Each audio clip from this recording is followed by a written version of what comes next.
Haven, good morning. Good morning. Hey.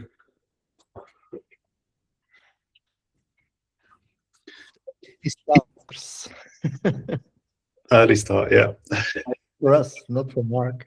It's the end of the day for you, isn't it, Mark? It is, yep. Yeah. Can you hear me okay, or? You're a little bit quiet, but otherwise, yeah, but we can hear you. Yeah, very rarely use, well, yeah, Google Meet, so I might have to play around with some of the settings.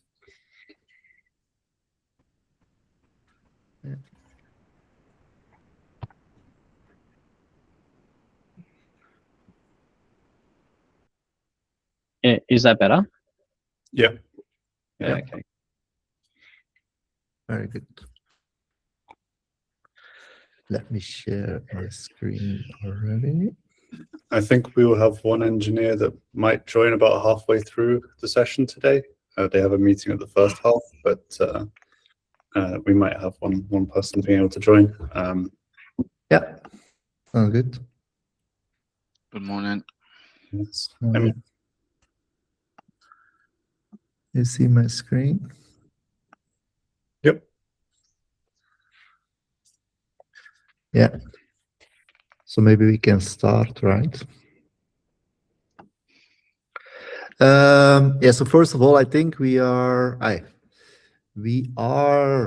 ready to get 02.0 out. I just submitted a PR for the docs. Now the docs, I did not include all the SDC Kotlin stuff, Marcus, because some of the stuff doesn't work. I installed the latest, and I still get an issue with running config that it. Yeah, it's that pending. target. It's that pending PR that I have to fix the linter issue for. But yeah, on Friday I had to rush and.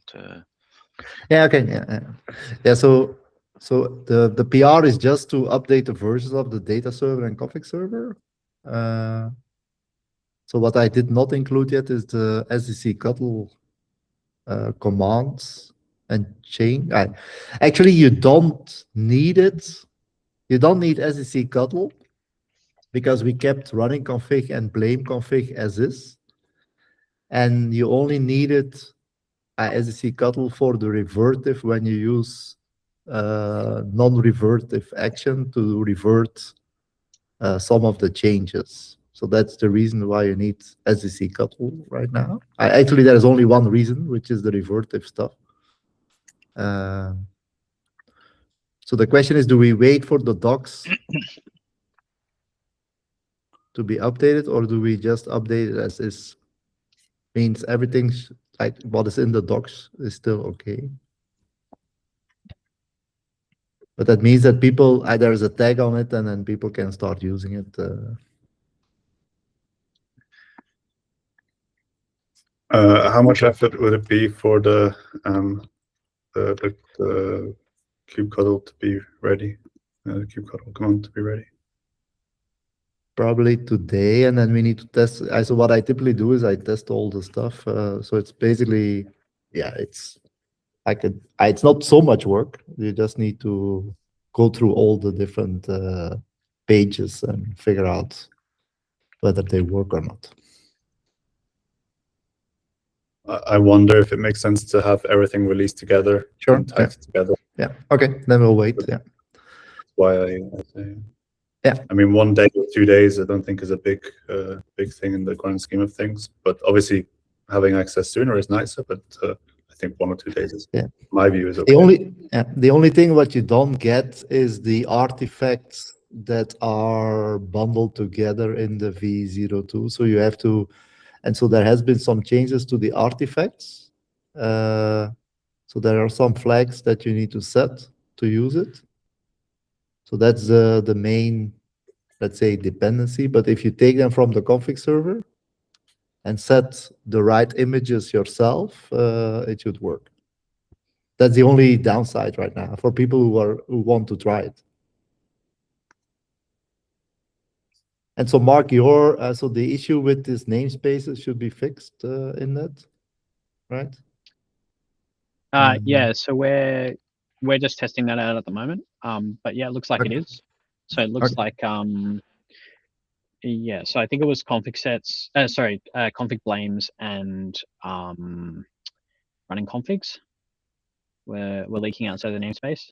I think that's fixed now, so that looks good. Yeah. And yeah, we're just going through the process of yeah, checking that everything still works with the existing setup, and looking at deviations. One of the things that we haven't been able to get working yet is we want to be able to monitor all of the custom resources from Kubestate metrics. And that seems to work fine for the inventory ones, so the normal custom resources. But it doesn't seem to work for the aggregated API, so for like config, target, etc. So I haven't done a deep look into that yet, but I'm not really sure whether it's on the Kubestate metric side or whether it's on the SDC side. But I think that would be quite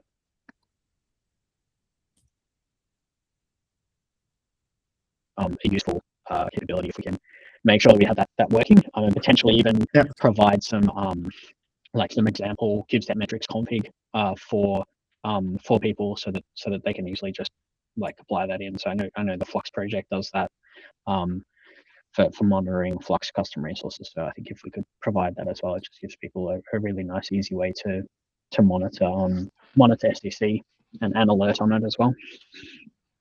So for Kubestate metrics, we played around with this a lot to be able to report on deviations and this kind of thing and config resources, but it doesn't.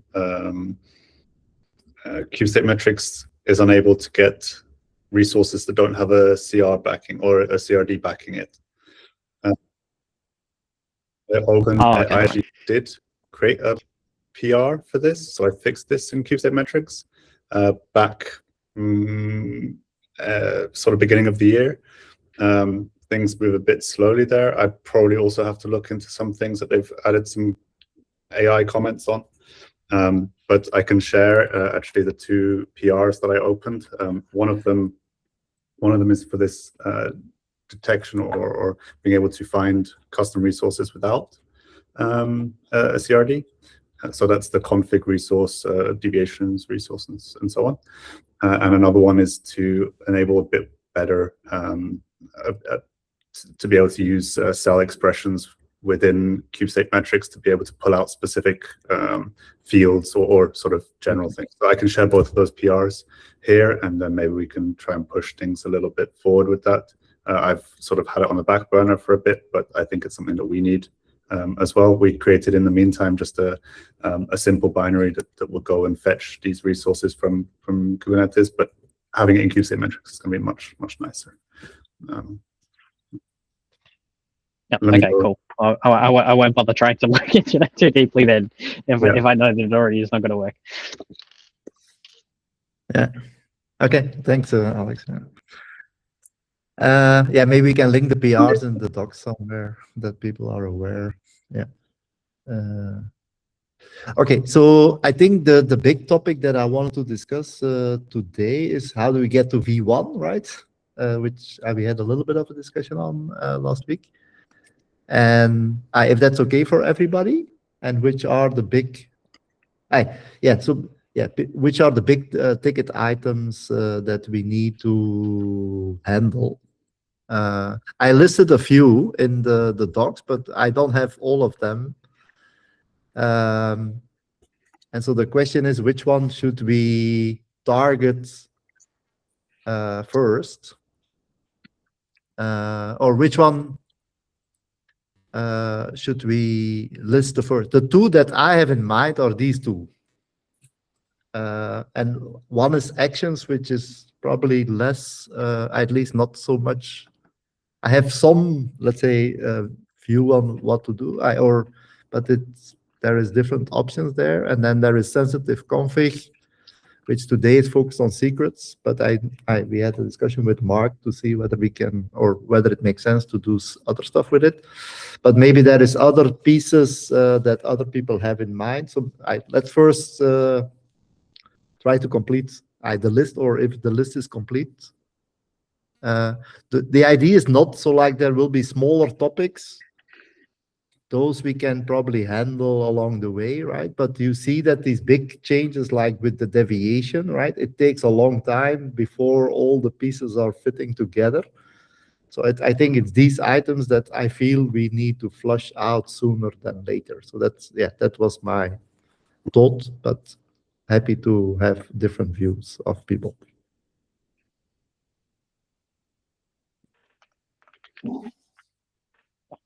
And by no means this is binding, right? So we are changing anyhow. So it's just with the current knowledge that we have, what are the things that we need to fix to get to a 1.0 basically.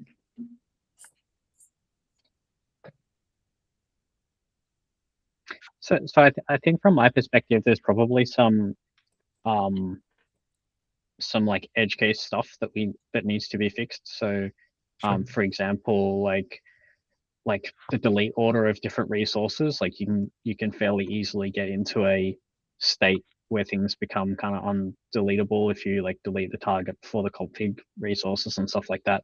So we probably need to do a bit of, I guess, testing or looking around that. Some other stuff that I noticed as well, I'm not sure whether it's still relevant in the latest releases, like if you update a like a target sync profile, for example, to add additional paths,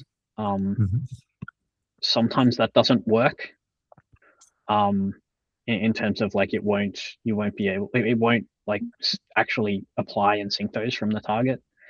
So there's just a few things I think that we probably just need to like play around with and try and understand what's broken in terms of like for it actually to kind of like, because otherwise like you get into those situations where you're just like, oh, I just have to like delete the whole target or whatever to get it into a state where it's like where it's working, and then No, for sure. And so as I said, this this list will not be complete.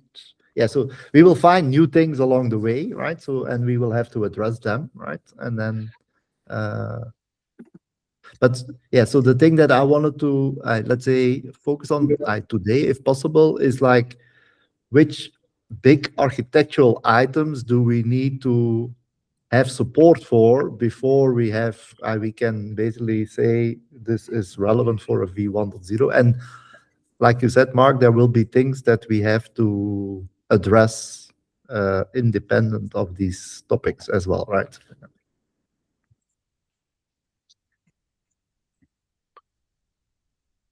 So are the two main features that we miss actions and sensitive config? I think from our side, yes. We're getting to the point where we want to start using this.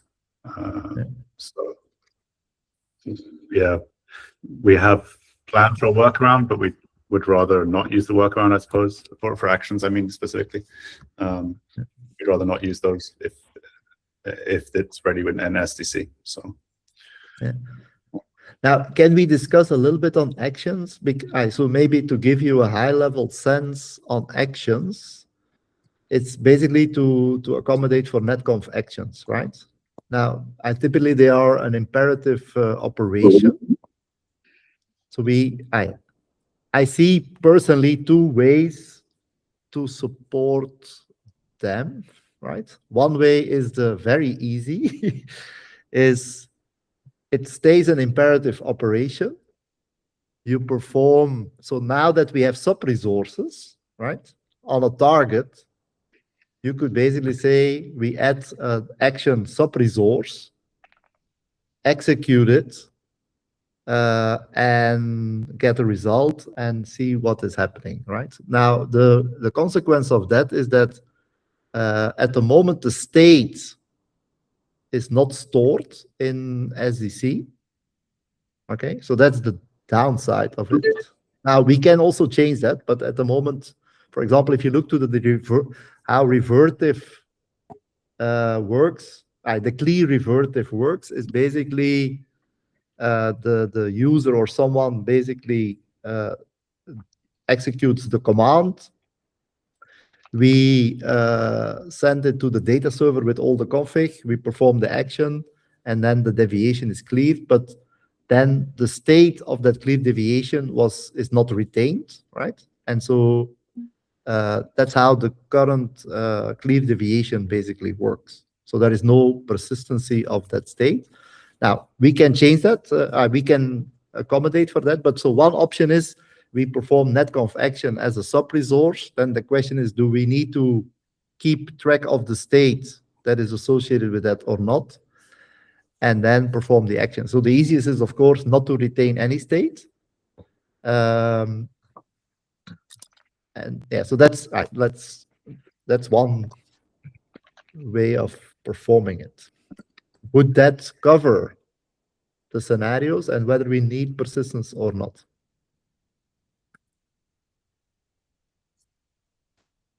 But so the interaction would be through the CLI? Sorry, did I miss this? Yeah, so it would be per target, right? So you do kubectl like we do running config today, right? So let me share. So it would be, okay, so here I have an environment, but so it will not work basically, but so you do kubectl SDC, and then you would do action, -- target, blah, right? And then here you give some content, right? Or whatever the action is about. I think for us, this doesn't work. Okay. Because we have cases where we do initial configuration and then perform an action and then do further configuration afterwards. And that would still require some pipeline to first apply. So we're using Flux to deploy the manifests. And how I would see that then would be that you would have, the first config resources added, then you'd have to somehow go and do a action on the CLI, and then go and enable the second set of resources to be applied. So for you, I don't know if it's the same for the certificates and so on, but So that means it's just coming up as a thought without being thought through properly, but that means we need an action CR that has some triggers to it, some label selectors for targets that they apply to. And then we would need to figure out a way to make these triggers like become true, right? Yeah. And what do we do? So what I understand, Alex, your use case is basically you have a piece of config as a config resource, because there is a challenge with this that I see is that today, that's the current state, right? So today we take all the configs together and then we transact. So if there is a change, we basically take all the configs that are there and then we transact. That's the current mode of operation of the target. So in that case, you would somehow say these configs are first batch, so you probably need to tag it with a label, right? Then you do action with the second stage, and then you do the last bunch of actions. And then what is the if there is a change of the first batch or the second batch or the action, do we always retain that order? probably. I would assume so. I mean, I think that so the case that I have on my mind is related to configuring a database. So we have a network function that you have to set up some parameters for a database, and the first the first instance then runs this initialize database action. And then after that's run, then other things can be configured on that. There's a config. In the case of changes to the initial config, I believe what then has to happen, so this first stage, I think then there's an update action instead of initialize action. And that's also what other instances will use. So they'll be configured, they'll have this update topology, I believe it's the action is, and then afterwards they can be configured as well. So there's sort of like a first stage, and then afterwards it's the second sort of like, yeah, first approach, and then afterwards you use this secondary approach. So this is more of a complex case, I think. I think that the other cases are a bit more simple, where it's to upload certificates onto the function and so on. That's. And the certificate, can they be? Is there an order? So in that case, let's say the database.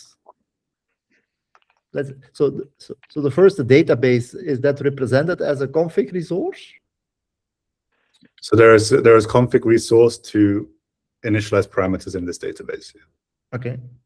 So we need to somehow label that, or can we always reapply it and the system doesn't care? I think you can probably reapply it and the system doesn't care. Okay, so that helps. Then there is an action. Yeah. Because right now what you do probably is at the flux layer or at the layer above, you basically look at this order somehow, right? So you manage the order in which this gets executed, I'm assuming, right? So I mean, right now it's a pipeline. Yeah. For it, right? And we have to find a way to move away from that into something that's somehow, when you deploy everything by Flux, that SDC can figure out what order it needs to do these operations in. Yeah. So in that mode, so one way to support this is that you have a config resource, and we add, let's say, a priority, not a priority, an order field into it, like order 1. Then we have an action resource, which has a second order, and then another. So we basically, so let's say you have the ability to add an order, and you have the ability to add an action CR, or maybe it's a config CR with an action somewhere, right? So, but somehow we have an ability to have an order. And then what happens right now, what we do, what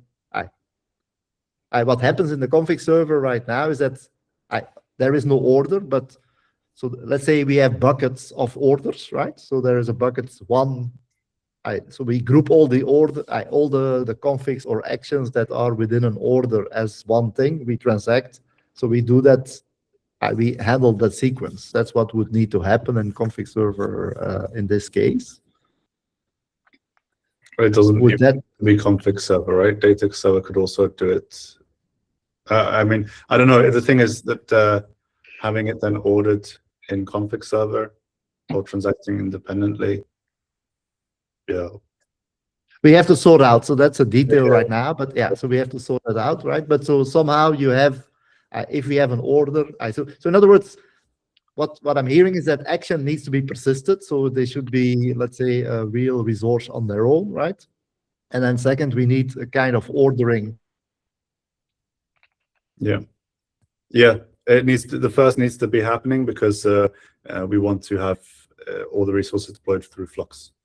And we don't want to have a pipeline that's doing CLI on the side, right? Otherwise, it's the same as our workaround.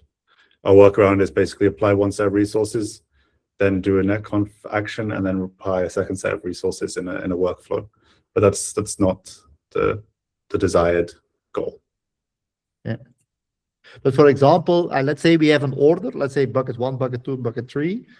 Then is it like that? If you only 3, we don't have to care about bucket 1 and 2. And if we change something in bucket 1, we have to do 1, 2, and 3. Yeah, I think that's fair. So it's like dependencies are hierarchical.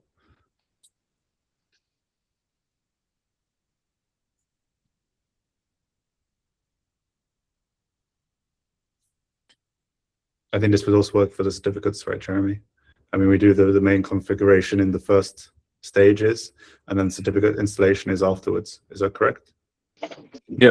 I'm thinking now, but I think that's the case. Yeah.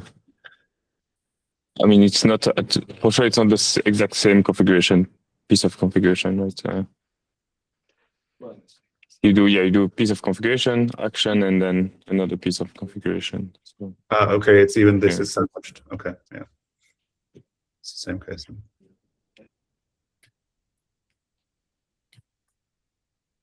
Okay. Sorry, I got dropped a little bit. I don't know what's happening here. Wait, let me remove this. Debug. So, sorry, I was cut out a bit. It's probably my side. So, in other words, so we would follow the order in which there is a change, right? Yeah. So if there is no, yeah. Hierarchical is what I thought of. So you have sort of one being the top level, and then sort of children underneath it, or later buckets. And if anything above is changed, then anything below it also needs to be rerun. Okay. That's how I would imagine it, at least. Yeah, and the action config itself is basically also JSON's is a snippet that we store somewhere, and then we execute it but using an action. So then, do we reuse the config resource and we add an action flag in it, or action true or something, or do we need a dedicated resource?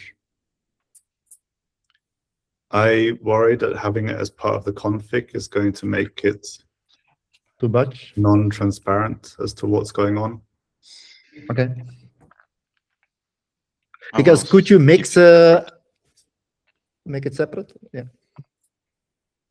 Even in the backend, it's like Reply, it's definitely a call to action and not set config or edit config or so. Yeah, we'd rather keep it separated all the way through. But it's also a blob that we need, right? And to retain that config as part of its priority ordering, even though it's an action? So I didn't understand. Can you repeat? So for example, if the action is a piece of configuration, right? Then does those fields needs to be retained in the data server as part of its tree? I'm assuming yes.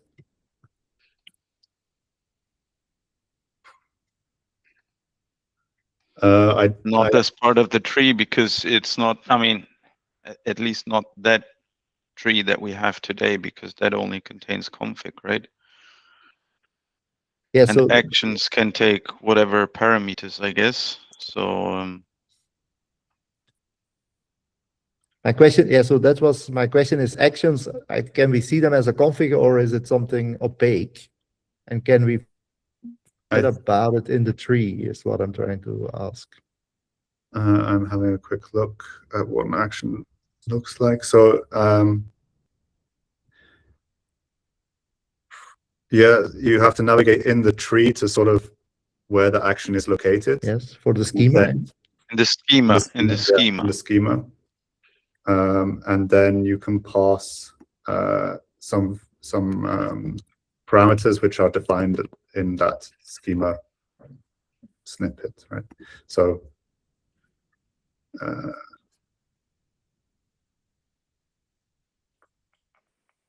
yeah, the parameters are within that action block. Makes sense. So it looks a lot like a configuration snippet in the sense that you navigate in the tree and you supply values, except that these are not stored as data or as config. These are used as to be passed in to some kind of function to the action. Yeah, it's an imperative. It's an imperative operation, meaning so the parameters are relevant. We have to look at the schema for the validation, but apart from that, we don't need to add it into the tree as such to to do It the would full. Not that it needs to be stored, I think, because we're not syncing these parameters from it would the probably be like the config set, right? So an action is like a config set, and then it's going to be applied per target, and then you will also get the status per target, right? Yeah, but an action is basically it's an imperative operation somehow using the orders in which things have been applied, right? So we would, of course, retain the status of that action, right? But in other words, you normally, unless the first bucket, my mental model is I have bucket 1, which is config, right? Bucket 2 is action. Bucket 3 is another config, a bunch of config, right? So in other words, as long as 1 doesn't change, 2 will never be executed again. Mhm. Correct? So 3, so normally what you, in a normal situation, when you do changes, 3 is going to be updated all the time, right? So 3 is going to be your thing that is changing or evolving, whereas 1 is basically just to get the database up and running. Of course, if there is a parameter in the database that needs to change, we do 1 again, 2, and then 3, right? Or whatever 2 was changed to, right? Yeah, I was kind of thinking if you expose the actions as resources as well, right? And you have a condition on them, like the ready condition as we use all the time, right? Yeah. What you could do is for building this dependency, basically, in the action that is supposed to come after like the first batch of configuration is applied, or either a batch or a single piece of configuration, you just reference those in that action, and you require those referenced items, which could be actions or configs, to become ready before applying like the next thing. Right, This is- building a dependency graph like that, if you will. When you said this, I thought about how Flux does it, because you can have this depends on stuff. So I just sent a link to the documentation there for Flux, and it has exactly this. So you can add a list to refer to other customization objects. If specified, it's only applied after the other objects are ready, i.e. have ready condition marked as true. And I'm guessing they also can have it so that you, or at least in our case, we can have it so that if any of the other resources up chain change, then it will trigger this these dependencies to also reapply. And then you would be able to, like, you would have to have it in config and action, right? And both their depends on fields would allow to reference actions and configs, right? And then you at least have that ordering and staging sorted out. What I did in Kform, right? So Kform is doing it like that. You build a DAG based on the buckets, right?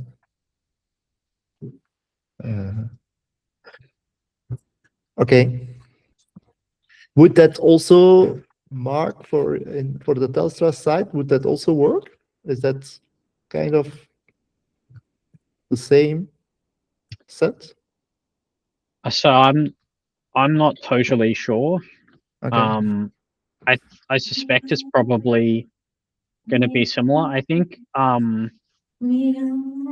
there's potentially some.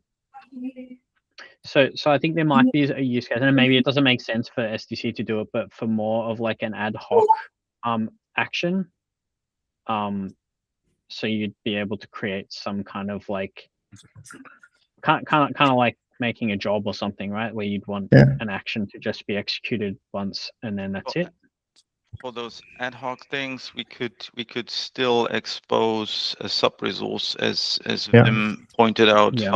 via kubectl SDC, right? So that Yeah. that would be a valid addition, I guess. Yeah, we I can think do both, right? We can do both of these. So using action as a sub resource, which is basically an imperative operation, do it once, done. And then second is to have it in a dependency graph, right? Where we group resources together. And do we prefer this depends on to all the things, or do we? Because if you have lots of configs, if you do depends on, you have to basically, if you take your example, Alexander, right? So what you would have to do is, look, your first config bucket, let's say if it's one resource, I'm assuming it's one config, is it, so the action will be depends on the first one, right? And then, but then if you have like 10 or 20 or 100, depends on action, you need to set that to many. Also refer like only one in the beginning, right? I mean, like you would have to in these 50 or 100 or whatever, you would refer to that initialize database action, right? Which is a single one. Yeah, you have to do it in And- all of them, but yeah, that's fine. Yeah.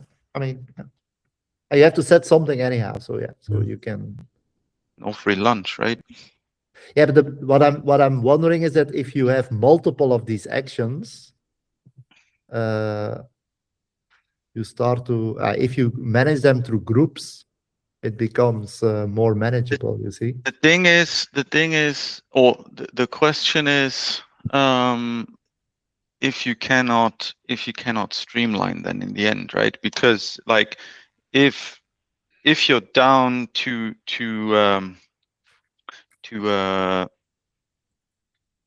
in this situation where you would need to reference, if you like, the question is, do you really need to reference all the steps before, like in that stage before, or can you make it just dependent on a single snippet of configuration that already makes sure that all this stuff has happened before, right? I mean, you can take shortcuts, I guess, I would assume. Yeah, that's why sometimes, yeah. So you have this thing is like on a per resource basis, or you have some grouping function, right? So you just put them into a bucket, and then you depend on the group, and then you manage it like that, which makes it. If you have many resources, it makes it more manageable. But I mean, we are in the weeds right now, so okay. So I think what There's I'm no hearing other is. opinion right now. I would suggest going with the easier approach, and then we can change like later on if we see use cases. Yeah, but we right? will have to design it, and then along the design we get some feedback and stuff like that, right? Yeah. So so let's do it. At least let's have a high level view of what we need to do, and then we can flush out the details along the way, right? Yeah. So basically, we need an action resource which is persistent. We need ordering or dependencies with a graph, and then we need also the imperative action for it. So these are the three things. Okay. The imperative is something we also need. Because there are cases to sort of debug and things like this, where you do an action to initialize, like to set up debugging modes and stuff like this. Okay. So then maybe shift a little bit to sensitive config, if that's okay. If that's the second big topic. Okay. So today the ID was actually, yeah, this has been actually I've implemented something not completely yet, but in the config server, which is basically Yeah, you probably don't see it. But what I'm actually doing is I copied what Kubernetes did. Is that you can in the wait. So let me take the code. Wait, GitHub. This is server. Oh, not the poll. Sorry. The code APIs config sensitive config types. So what I was doing is I was copying what Kubernetes did. Is that so you can have a config. So there is this is another resource which was called or which is called at the moment, but we are not using it, sensitive config. In the sensitive config resource, you have the same parameters as the config. And then what you had is that you had entries where you can say this is the path that on which you want to change or want to apply specific data. So this is where in the config it would end up. And then this was a reference to a secret that in which you can, and this is basically taken from Kubernetes, where you can take a key in a secret, and we would take the value that is represented there and basically copy it into that bucket. That was kind of the design that we originally had, or that I had originally in mind. Does it make sense? Now, what we would need, so let's first focus on the secret stuff or this sensitive data stuff. So what this means is that to the user, it's not, so they don't see any of this, right? So what we would have to do, I think we need to send this data to, so somehow it needs to be retrieved, sent to the data server, and we need to ensure that anywhere we log or we represent it back in running config, we don't make this visible, right? I think that's the big thing here, is that we keep that secret by all means in all the, except, so we take the hash. So I'm assuming, so depending on the implementation, so this might be in the clear or might be hashed, hashed value anyhow, right? Which then the device takes as is, but we would not deal with any masquerading or whatever. We just need will know, because the sensitive config source, it is sensitive, and as such we need to so try to avoid logging and sending it somewhere that it is visible to a person who can interfere with it, right? I would still log the, maybe just replace the value with something like redacted or secret. Or this, because it's still important to know it's the physical, the value is actually there, but not what the value is. But to me, this is good. Yeah. But so this would, so if we do the ordering and stuff like that, right? So this would also fall into the same bucketization and dependency management as we would have.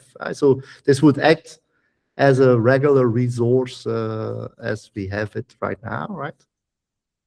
But that's kind of, that was what sensitive config was more or less what I had in mind at some point. Okay. Now, I had a discussion with Mark a couple of weeks ago and with the Telstar team, and so they wanted to extend this potentially to something else. The question is, do we want to go there or not? So meaning, you could take any value from any Kubernetes resource and change it. I think that we also had a discussion on last week, Wednesday, I think it was. With Mark was also present there. Okay. I understand the desire for this, but I worry that then it makes SDC turn into SDC mixed with KRO something. I think handling secrets is a specific case that is valuable. I mean, the other cases are also valuable. Here we really need to hide these values, and it's not about hydrating a config or generating a config. Whereas taking values from other resources and bringing them into the config, this turns into them hydrating a configuration. And then I worry that SDC gets too large and complex, and it's no longer as focused on the task of applying config. I would personally use SDC for applying, and then something like KRO if you want something that's using cell or so on, to generate those configs that are then are applied through SDC. That would be my personal view on it, especially as KRO is getting traction and they have their have a team working on that. So this is going to have a lot faster maintenance, and having an SDC means that if you want to have new features or things are broken, it will just be more complex to fix.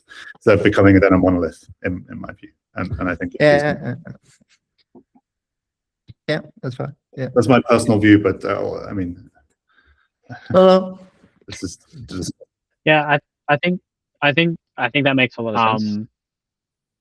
So I think from my point of view, I think one of the things that we wanted to do is to look at a very minimal, like a minimal use case using something like KRO, to just try to understand exactly what the overhead of KRO looks like. If it's going to be like significant overhead that adds a whole bunch of boilerplate that's required for each thing that you need to do hydration on, then maybe that like feeds into the decision of the usability of using a tool like that for hydration, whether it actually is usable for any significant amount of configuration. So I personally haven't used KRO at all. So yeah, we're going to have a look at that behind the scenes to try and work out what does that exactly look like, and similarly like with things like crossplane and stuff like that as well, to say like what would it look like using these other tools? Like, is that something that would scale to like a significantly large set of configuration? And then yeah, try and work out like, does it make sense to do that?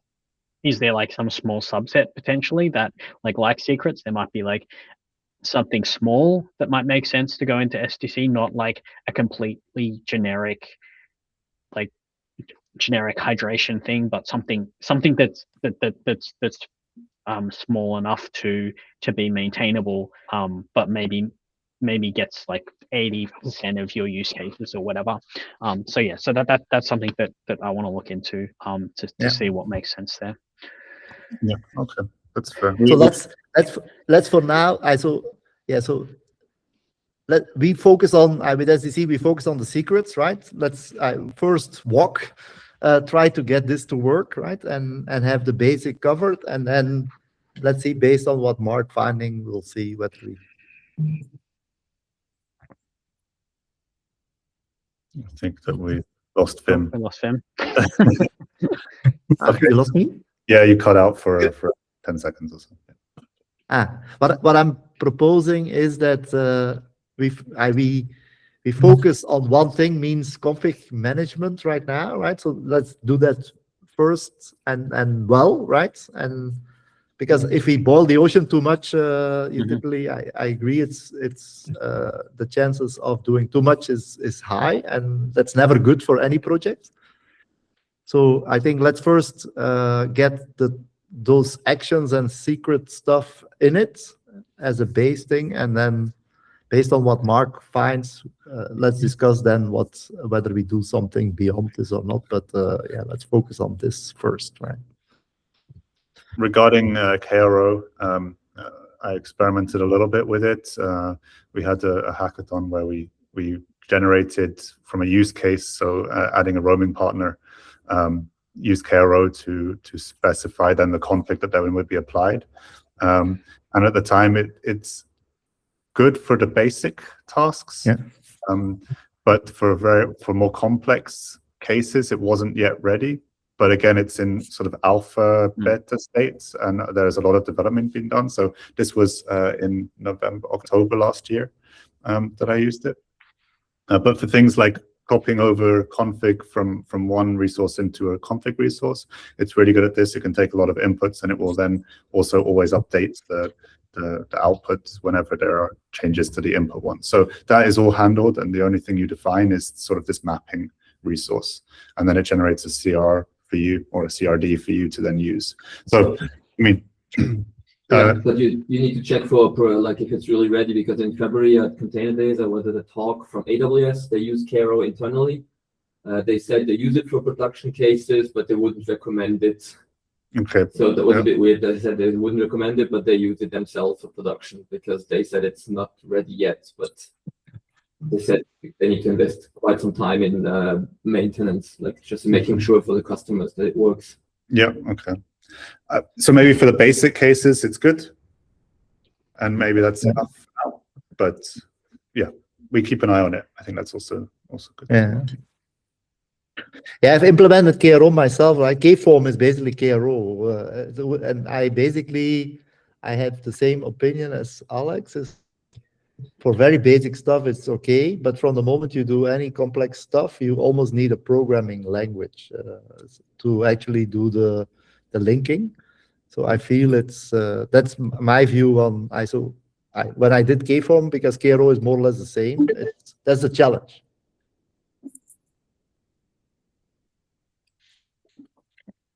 But yeah, okay. So so we have a pretty, I think, a good first understanding of actions and sensitive config. So what I propose is now we need to flush out those details, right? How it works, right? So my proposal is to do that in this. Where did I do it? Yeah, in this. So we have two GitHub actions. So we have this GitHub .github repo, right? So we. Where is the .github repo? Yeah, here. So typically there are, for these complex issues that cover multiple repos, we try to put them here, right? So the idea is, yeah, so we'll flush out some details in these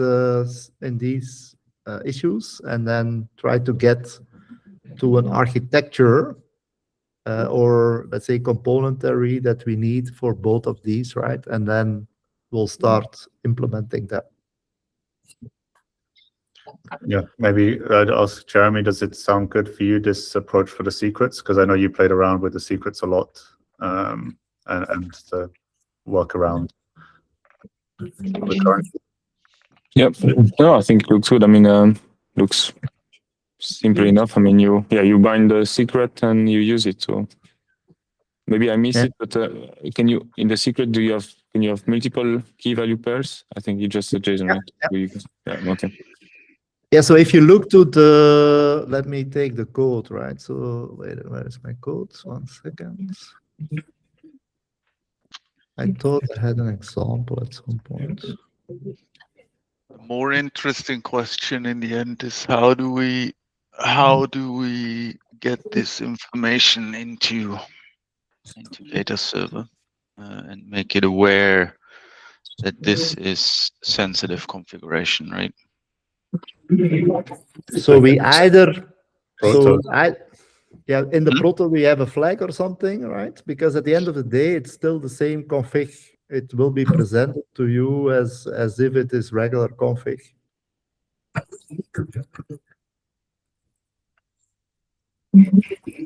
Yeah, I was also thinking of a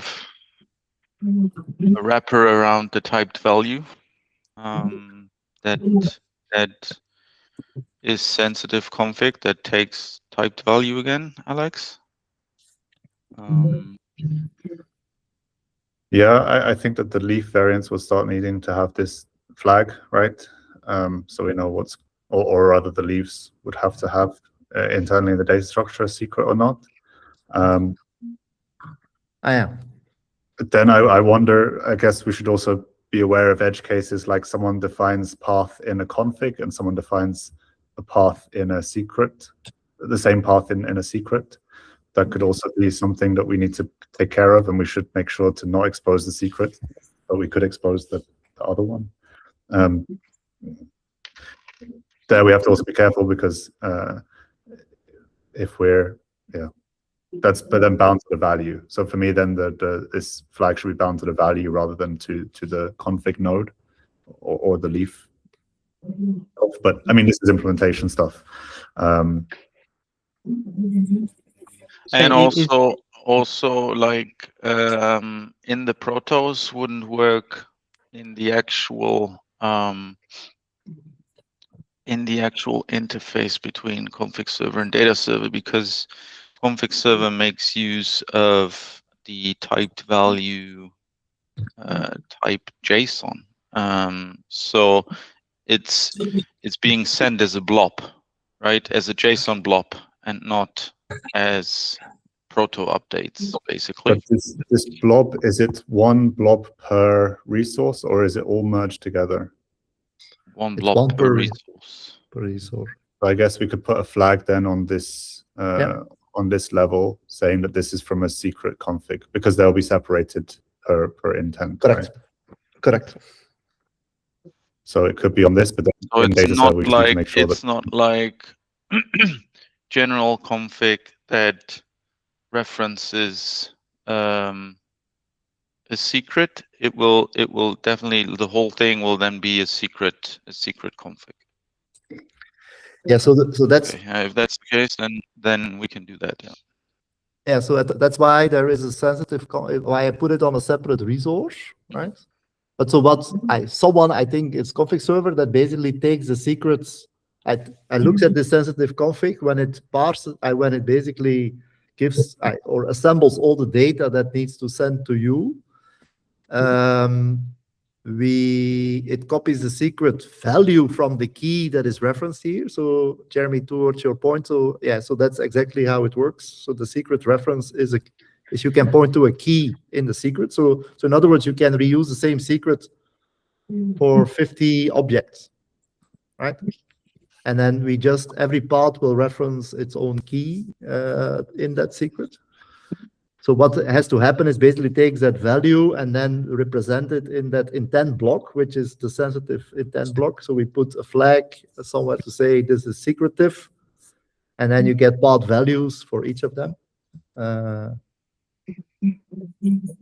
that you have to consume. So that's kind of what how I was thinking of it. Yeah, very good. Are there any considerations that we need to make for kind of multi-tenancy type use of this, so to ensure cross namespace, like isolation, stuff like that? So this is designed that the secret has to be in the namespace of the config. So in Kubernetes, that's also a constraint. So you see that here, right? So they actually, if you look to the local reference, they took out the namespace from the definition to accommodate for that, right? So yeah, so that's a constraint that so the secret that you use has to be in the same namespace as the config or the sensitive config resource. That's a constraint that is, yeah, even Kubernetes, let's say, tries to imply that based on this stuff here. Yep, cool. Yeah. So maybe we should maybe start with the sensitive config, given that it's very, let's say, almost done. So yeah, it's probably we are way closer to implementing that, I think, than an action for now. Is that okay? That we, for example, say, okay, let's do sensitive config first. Let's and then maybe not release, or then people can consume it, test it, see whether it's okay, and then we, yeah, move to the next thing, right? Sorry, I'm gonna have to drop off, guys. Yeah. We'll Thanks, out of time. Thanks, Mark. Appreciate that's it. Fine for us. And then in parallel we design the actions, right? So we can we don't have to do it, but I have to, yeah. Yep. Good. All right. That was a really good call. Appreciate all the input. Anything else from someone? for now. Did you already discuss the docs switch or the docs topic? No, we did not. We can still do it, in my view. Yeah. So the issue with MK Docs, you mean? Yeah. Yeah, let's talk about it. But my understanding is that MK Docs in its current form will be not maintained anymore. They will implement an MK Docs 2.0, which basically a total re-architecture of MK Docs, which also means that plugins will not work anymore and themes will not work anymore, including the material theme, what we do rely on. And there is the project what Wim linked to the chat. It's basically a drop-in replacement for MK Docs, and in theory, material is compatible with it. So that's a way forward. If we would like to try that, I can try to replace MK Docs with this new project locally and try how does it work, and I can report back. Yeah, the question is there alternatives? But that seems to be what the community is doing. I just linked a post to the history why we are in this situation. It seems I was starting to read it. I haven't read it. I think I didn't read it, but I think it's the common story. They want money. Like usually these projects are backed up by a company, and they are trying to find a business model. Usually that's behind these actions. Of course, like there are other options what we could use, like the tools which are used in Nephew and Kept. Those are available. But that's basically a totally different framework. It's based on Hugo and Netlify. Yeah. So are we sure that sensible documentation stays open source and is free in the future? I don't think you know with anyone unless it's I think once it's an LF based project, the guarantees are very high because they are part of LF, right? So that's why I moved SDC towards CNCF, because it's maintained by community, and we as Nokia cannot remove the license, or anyone who is the owner cannot deal with the license. That's for me the reason, one of the main reasons why I moved it. I wanted to move it to CNCF. Yeah. I just don't know the tool, or the sensible documentation is new to me. So it's the same challenge probably of I haven't looked at it myself, but I think it has the same challenge as because it's maintained by an individual or a small set of individuals, in which case you have the challenge all the time that they can one day change the license. It's an MIT license.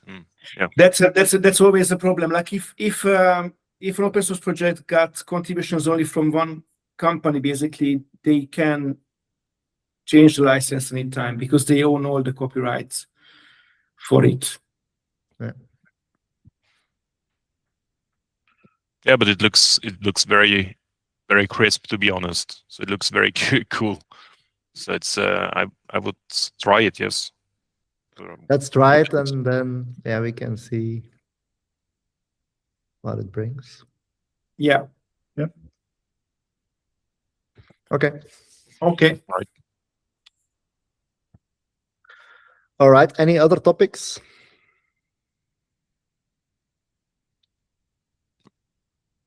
If the site works again. Yeah, it seems to work. Yeah. But yeah. By the way, next week I'll be in the US again, so I'll be So now it's even more challenging to join. But okay.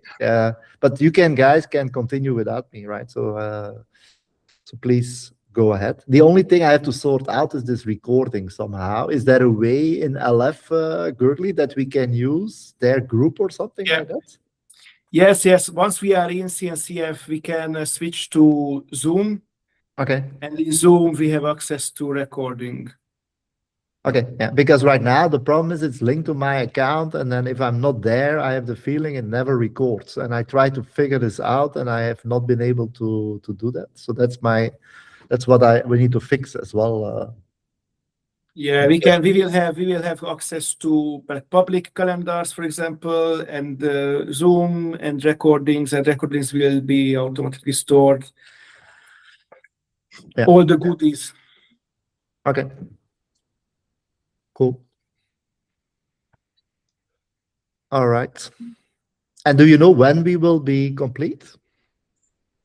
That's still up in the air. Now we are still between the Nokia and the LF lawyers, Okay.